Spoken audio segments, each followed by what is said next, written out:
తమ కంపెనీపై జరిగిన ప్రచారమంతా అబద్ధమే.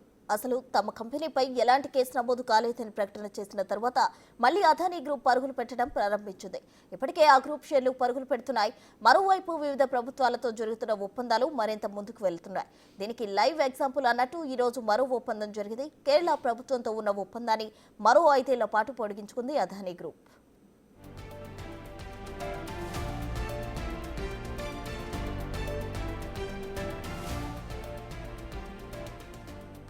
కేరళలోని విజింగం ఇంటర్నేషనల్ సీ పోర్ట్ అభివృద్ధికి సంబంధించి అదానీ గ్రూప్ ఒప్పందం చేసుకుంది. ఇప్పటికే ఫస్ట్ ఫేజ్ పూర్తి కావస్తుండగా రెండో మూడో ఫేజ్ డెవలప్మెంట్ కోసం కూడా కేరళ ప్రభుత్వం 5 ఏళ్ల పాటు ఒప్పందం పొడిగించింది. 2028 లోపు ఈ నిర్మాణాలు పూర్తి చేయాలని ఒప్పందం కుదుర్చుకున్నారు. ఈ ఒప్పందం కారణంగా 10,000 కోట్ల పెట్టుబడులు రానున్నట్లు కేరళ ప్రభుత్వం ప్రకటించింది. ఈ డీల్ కు సంబంధించి కేరళ సీఎం పినరయి విజయన్ ఎక్స్ లో పోస్ట్ చేశారు.